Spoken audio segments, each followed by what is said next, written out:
राधे राधे दोस्तों। आज आप सुने एक कंजूस का कहानियाँ। एक गांव में एक कंजूस साहूकार रहा करते। कंजूस का पत्नी तो थी, लेकिन कुछ दिन का बाद उनकी पत्नी मर गई। तब से वो कंजूस शादी नहीं किया। और उस कंजूस साहूकार का घर में इतना धन था, इतना धन कि 10 पुस्तक बैठकर खाता, तब भी उसका धन नहीं शेष होता। एक आदमी आया तो साहूकार से बोला कि साहूकार, शादी कर लो कि तुम्हारा घर में पत्नी आ जाएगा, संतान होगा तो तुम्हारा धन भोगने वाला हो जाएगा। लेकिन साहूकार तो कुछ बोला ही नहीं, घर के अंदर चला गया। घर में साहूकार बैठकर सोचने लगा कि मैं क्या करूं, शादी करूं या नहीं करूं। तो साहूकार फिर सोचते हैं, कहते हैं कि नहीं, मैं शादी नहीं करूंगा। शादी करने से तो पत्नी आएगी और घर के सारा धन वो नष्ट कर देगी, क्योंकि औरत लोग तो बहुत पैसा खर्चा करती है, वो तो आएगी तो मेरा सारा धन नष्ट कर देगी। मैं शादी नहीं करूंगा। यही सोचकर साहूकार कभी शादी नहीं किया। साहूकार रोज केला खाया करता और उनकी दरवाजे पर एक गाय माता आती। साहूकार कभी उसको एक केला नहीं खिलाया। वो केला खा जाता और छिलका उनके सामने फेंक देता। वही गाय माता खाकर चली जाती।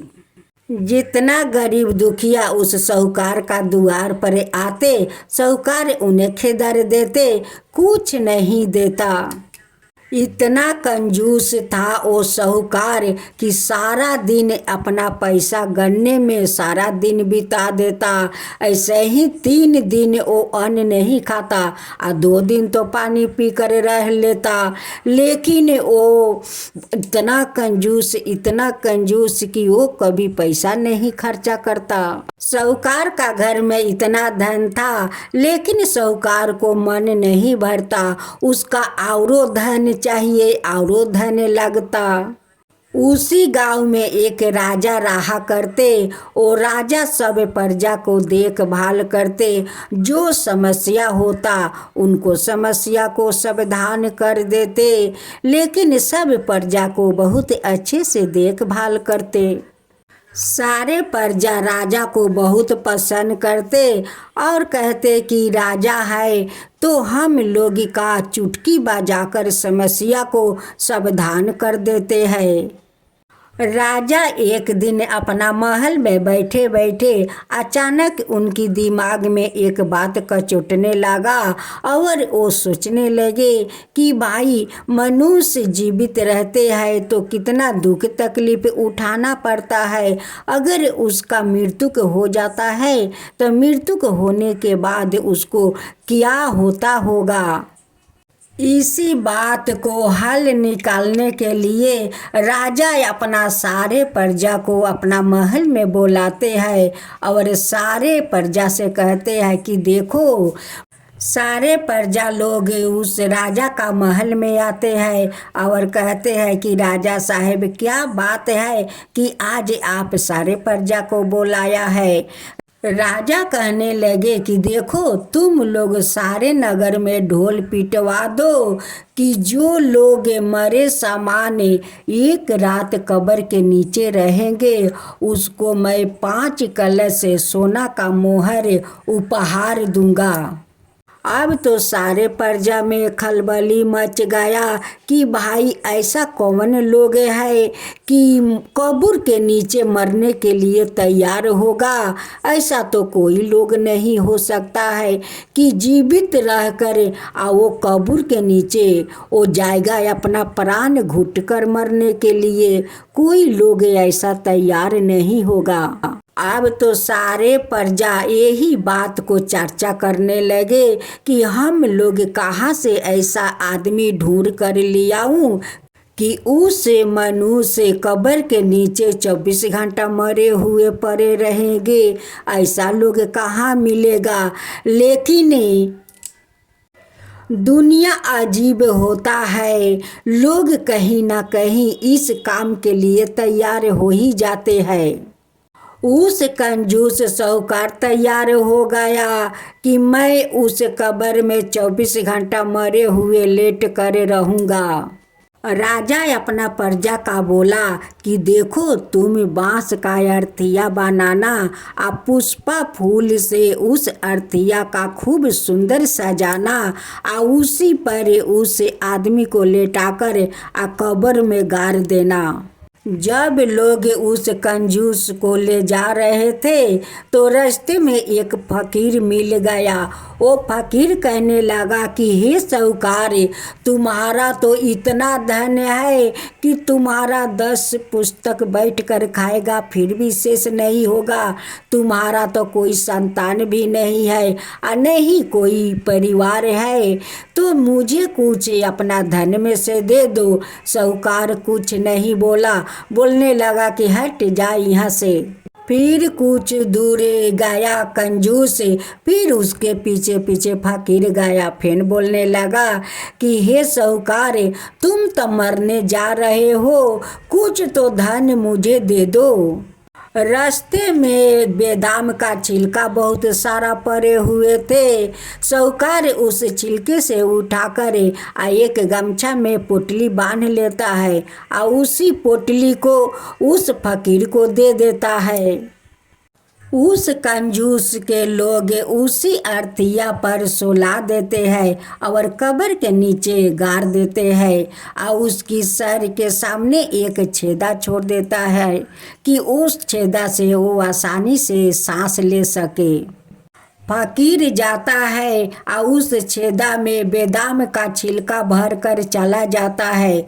उसी समय एक सांप आता है और उस छेदे में ढुकने का कोशिश करता है।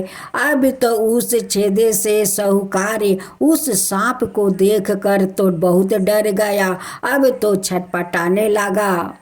जो कब्र के नीचे बेदाम का छिलका पड़े थे उसी छिलका को उठाकर साहूकार बेदाम को जोड़कर बेदाम बनाकर उस छेदा को बंद कर देता है।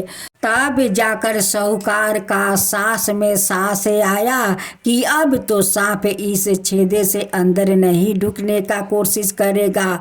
वो सांप जाकर उसे डिम समझकर अपना फन फैला देता है और उस बेदाम को ढाक कर बैठ जाता है। सांप ने सारा रात उस बेदाम को छिलके पर बैठे हुए इंतजार कर रहे थे कि अब डिम फट जाएगा, अब फाटेगा। जब देखता है कि डिम नहीं फाटा, सांप निराश होकर कब्र से चला गया।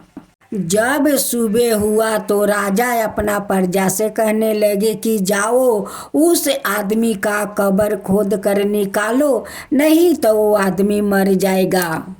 अब तो वहाँ पर लोग आते हैं या खोद कर उस कंजूस के कब्र से निकालते हैं।